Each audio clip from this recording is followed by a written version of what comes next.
Shalom, selamat pagi. Sate pagi hari ini bertemakan benarkah dunia akan kiamat?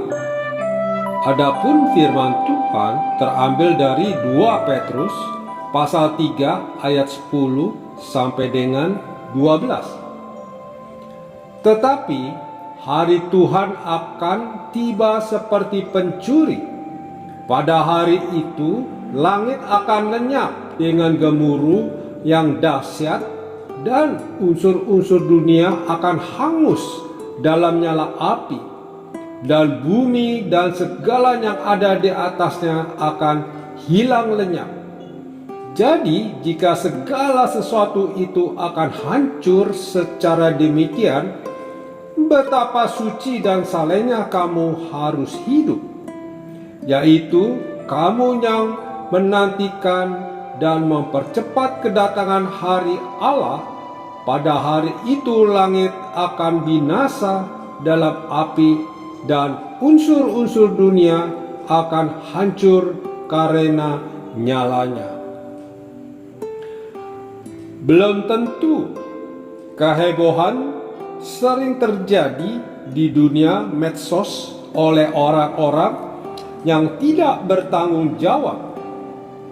Seringkali mendramatisir sebuah kejadian menjadi kejadian hebat, seolah-olah zaman akan berakhir, dunia akan hancur. Berita-berita dan ulasan orang-orang ini hanya menebar teror dan rasa takut saja tanpa ancaman nyata. Manusia menjadi paranoid karena ancaman yang tidak nyata tersebut.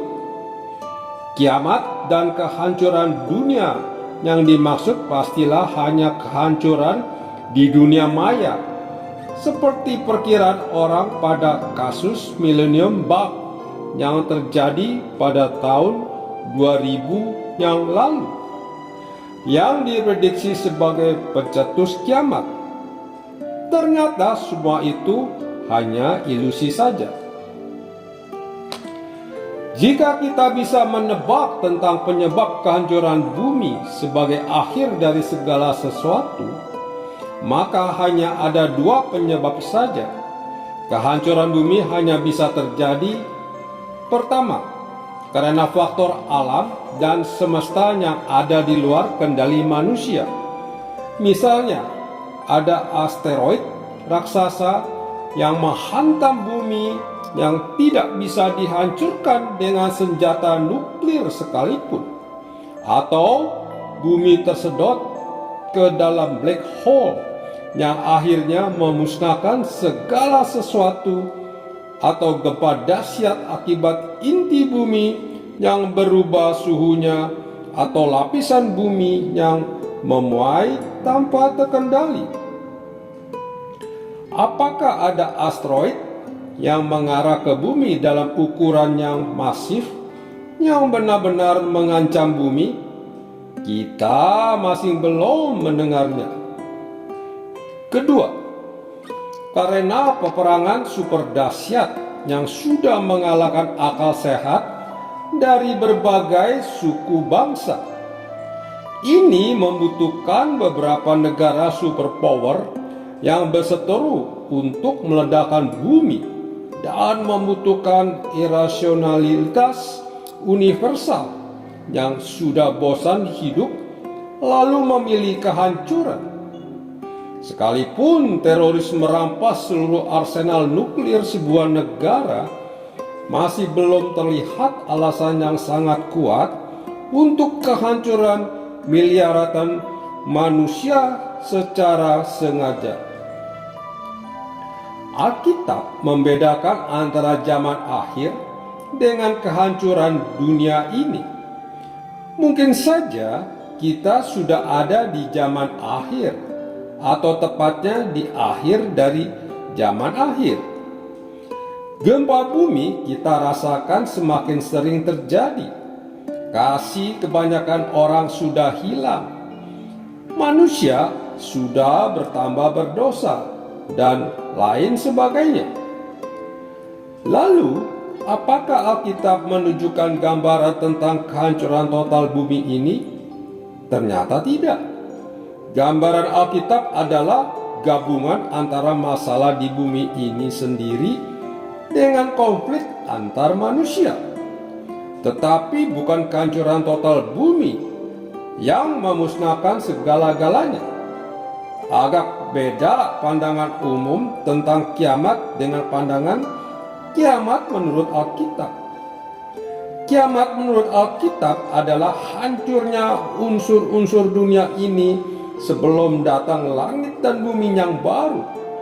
2 Petrus pasal 3 ayat 10 sampai dengan 12 yang dipercaya sebagai umat Kristen akan terjadi setelah kerajaan 1000 tahun Yesus.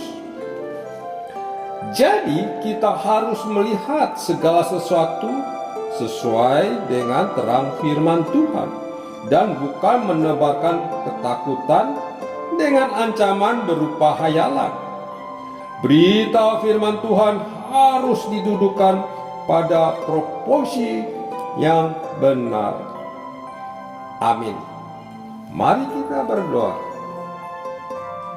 Bapa Surgawi, berilah kami hikmat agar dapat mengerti kebenaran firman-Mu dan tidak terombang-ambing dalam hayalan beberapa pengajar tertentu.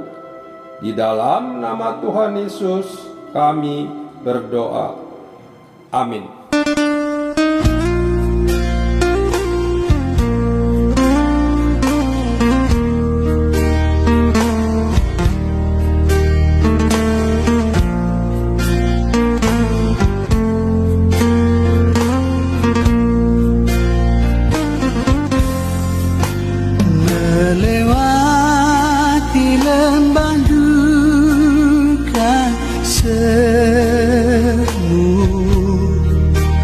Jalanku gelap dan ngeri,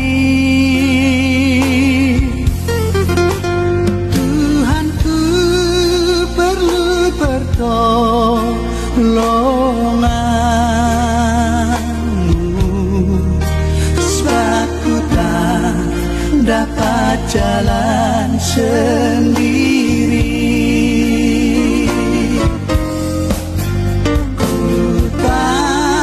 Dapat jalan sendiri. Tuhan, tolonglah daku. Biarlah sinar-Mu menerangiku, sebab ku tak dapat jalan sendiri.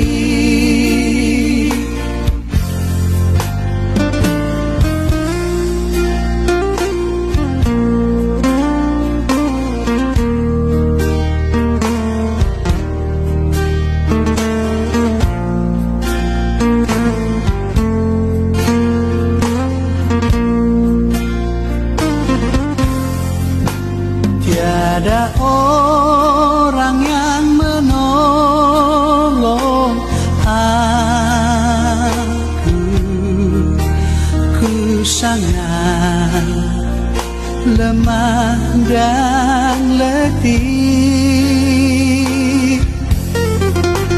Jalanlah Tuhan dekat padaku, sebab ku tak dapat jalan sendiri. Ku tak dapat jalan sendiri. Tuhan, tolonglah daku. Biarlah sinar-Mu menerangiku, sebab ku tak dapat jalan sendiri. Ku tak dapat jalan sendiri.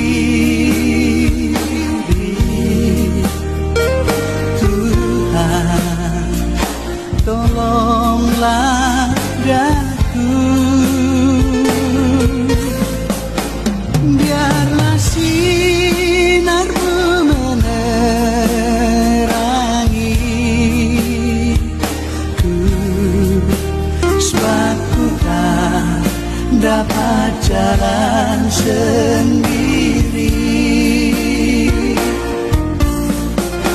Sebab ku tak dapat jalan